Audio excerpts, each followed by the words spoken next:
My name is Bill Popp. I'm President and CEO of the Anchorage Economic Development Corporation.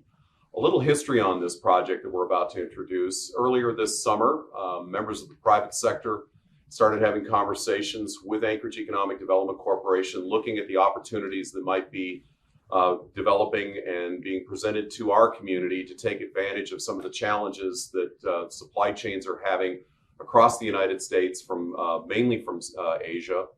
The U.S. West Coast port challenges were what really caught our attention. In those conversations, we started to think about some previous efforts that have been attempted here in Anchorage in previous decades to take advantage of perhaps bringing supply chains from the international routes to ground here in Anchorage and then transferring into the lower 48. But those efforts never really had the circumstances and the needs that today's circumstances represent. We brought our conversation forward to Anchorage International Airport leadership, and with that conversation, a project resulted. And that project eventually developed into what is now known as the Anchorage Pacific Air to Sea Service, or ANC PASS. This is a project that's been researched since late this summer through just a few weeks ago. It is focused on looking at a multimodal supply chain node being based through Anchorage International Airport that would take advantage of opportunities represented in the supply chain challenges that we currently face, but that we believe are longer term in nature if our research proves to be correct, that would skim some tonnage from surface transportation via ocean between Asia and the US West Coast. And rather than have it go by ship, have it go by airplane from Asia to Anchorage, from Anchorage International Airport, consolidated into containers, put on the southbound vessels that leave from the Port of Alaska into the Port of Seattle, Port of Tacoma, and then put back into truck mode for final delivery. The research that was performed with the funding from the Anchorage International Airport demonstrated significant savings compared to 1 to 3 day air in terms of cash and cash outlay for shipping goods from Asia to final destinations to buyers in the United States, but also demonstrated significant time savings. Anywhere from a 6 to 9 day delivery to 10 to 15 day delivery were both the optimal and the average that we saw. The savings represented in the research that was performed by NANIC, which is a nationally recognized, internationally recognized logistics firm based here in Anchorage, demonstrated anywhere from 30 to 50% savings compared to 100% pure air cargo delivery. This is a significant cash savings. So we believe what we have is now a middle product to offer buyers of goods from Asia to get their products, whether they are retailers or manufacturers, more efficiently and more cost effectively to Asia, from Asia to the United States and to final destinations compared to what their options are today. And we believe that the sustainability based on the research that we presented of this product in terms of the interest of potential buyers of this service is sustainable beyond the current supply chain issues as a way to further diversify supply chains to provide more certainty and cost effectiveness to supply chains for time on demand delivery, as well as just basically giving them more certainty in the fact that their products will be where they need them to be, when they need them to be. We've looked at a lot of different aspects on this. This is a fairly significant report. It's demonstrated in the level of detail in the multiple lanes, as they are known, of traffic routes between different major hubs of manufacturing in Asia to different major commerce centers in the United States. We believe that the research has given us enough to work with where we are now willing to go out in a second phase that's just been launched to start to market this nationally to retailers and to manufacturers through a number of different targeted means to gain their attention, to try and develop this concept more fully, and to get their interest into actually putting cash on the table to pay for this service. The research is completely public. It is not by any means under any kind of restrictions for anybody to access it.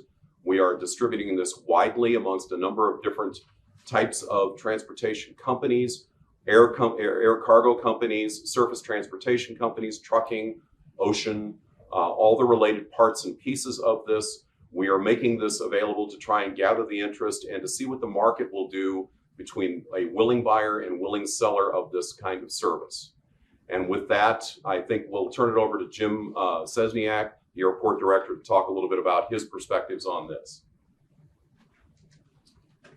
So again, I'm Jim Szczesniak, airport director for Anchorage International Airport.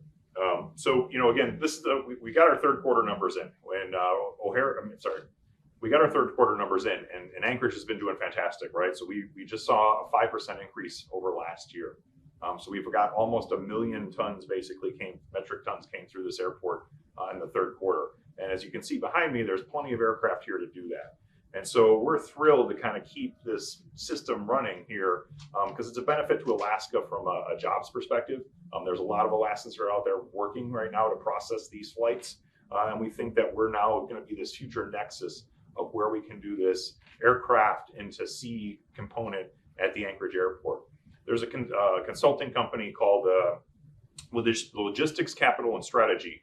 And they looked right now about 94% of the trade weight is shipped from Asia to North America via ocean.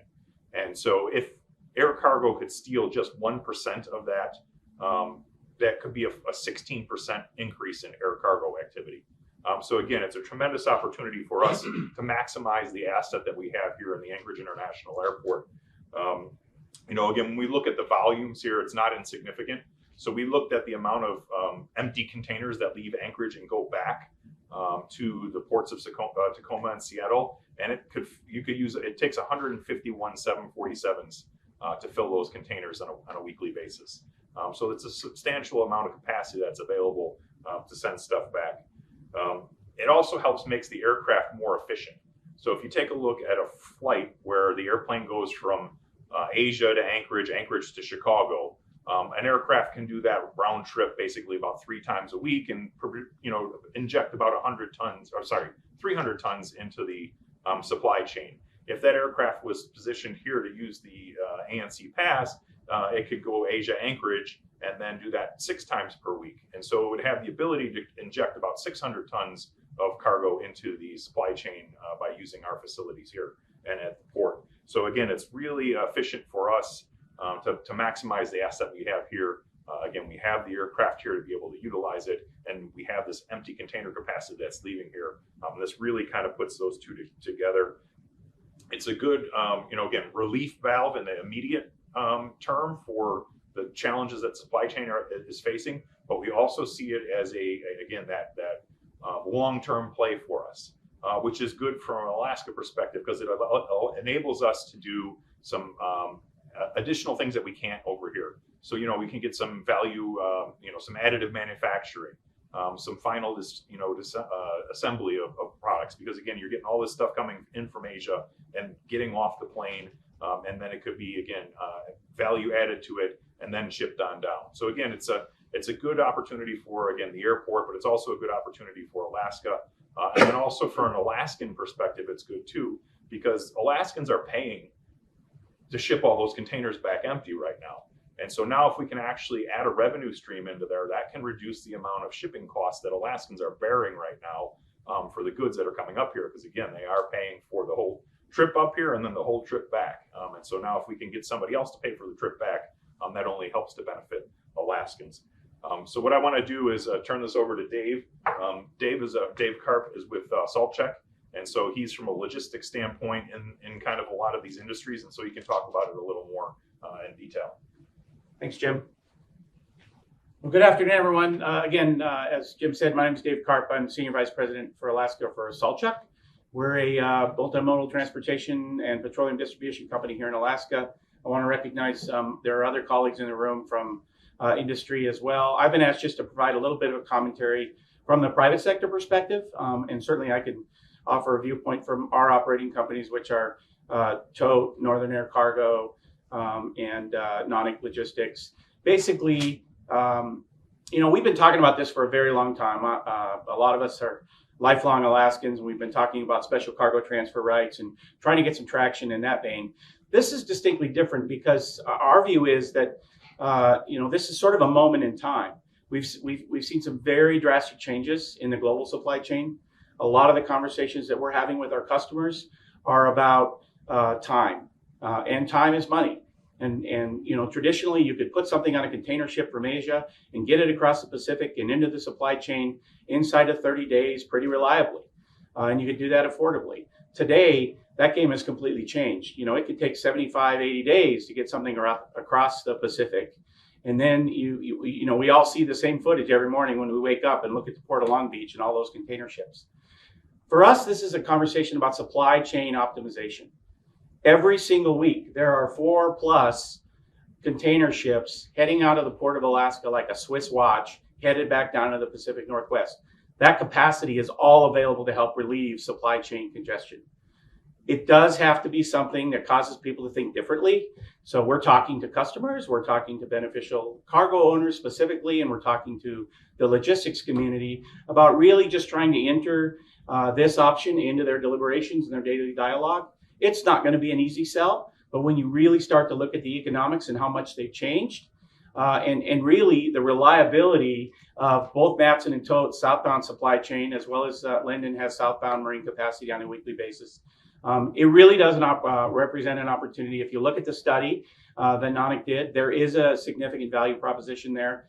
We're going to have to roll up our sleeves and do some work, but I can, you know, on behalf of our company, we like the idea. We certainly are encouraged by the momentum that's been created by both the ADC and the airport, and we're going to lock arms with anyone who wants to be in the conversation and see if we can get some traction. So I appreciate the opportunity to add perspective, and I know Val Dreyfus from Matson is here. Val, I don't know if you have any comments to put you on the spot. Thank you, Dave. So I'm Val Dreyfus, Senior Vice President for Matson, domiciled here in Anchorage. And it's interesting today, you can't turn on the news without seeing the stories of the supply chain disruptions, which is global. And this is a great opportunity, and I think very creative solution to solving one of these problems. And it would be great for Alaska to be able to put this together. As Dave said, the carriers have lots of capacity going southbound down to Tacoma. Our reliability of the service is extremely strong. The availability of the labor, the equipment that's needed to do it, the network in the lower 48 to support the movements as needed by the customers is all there. So I think this is a great opportunity to come up with a good solution, which is what we're supposed to do with problems. So thank you for this time, and I'll turn it back over to Bill. So just to close things out, as I mentioned, we are now embarking on a major marketing effort as well as an information distribution effort with supply chain players, with different logistics companies, and as well as the buyers of products. We do believe that buyers of products are going to be one of the crucial elements to this. If we can convince them that we've got an opportunity to provide them with a more cost-effective and time-effective route versus surface transportation, and cost-effective compared to the pure air route of 1 to 3 day air, we believe we're going to start to get some traction on this. We're going to be working on it. It's not going to happen overnight. We're not going to have 150 additional aircraft landing tomorrow. But over time, we believe we can start to build this into a growing model that will turn into something that is sustainable in the long term if our research proves to be correct. We have no guarantees at this point. This is early days in this project, but we really believe strongly that the research has demonstrated that there is a case to be made. And now it's a matter of making it to all the different parts and pieces and players that are going to be important to making this successful. But this is a significant step forward in advancing this project, and that's why we wanted to share this research today. We want the community to be aware of it. We want industry to be aware of it. We want business to be aware of it. We want buyers to be aware of it.